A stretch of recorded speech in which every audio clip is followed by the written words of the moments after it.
नाज़िर सिंध जे senior वज़ीर शरजील मेमण शिवाहिद कराची में जाम सादिक पुल जो कम आखिरी मरहले में आहे। कोशिश आहे त हिक हफ़्ते में कम मुकम्मल कयो वञे। हलंदड़ महीने कराची में औरतुनि खे पिंक स्कूटर फराहम कंदासीं।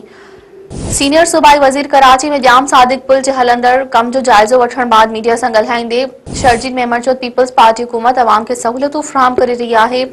ट्रांसपोर्ट खातो मुख़्तलिफ़ मंसूबनि ते कम हले पियो। शरजील मेमण वधीक चयो त कुझु हफ़्तनि में डबल डेकर बसूं कराची जे रोडनि ते अची वेंदियूं। चीन जे दौरे दौरान मस्बत मुलाक़ातूं थियूं। नाज़रीन अवां खे भेरो ॿीहर ब्रेकिंग न्यूज़ पियारियूं त सिंध जे सीनियर वज़ीर शरजील मेमण शिवाहिद कराची में जाम सादिक पुल जो कम आखिरी मरहले में आहे। कोशिश आहे त हिक हफ़्ते में कम मुकम्मल कयो वञे। हलंदड़ महीने कराची में औरतुनि खे पिंक स्कूटर फराहम कंदासीं।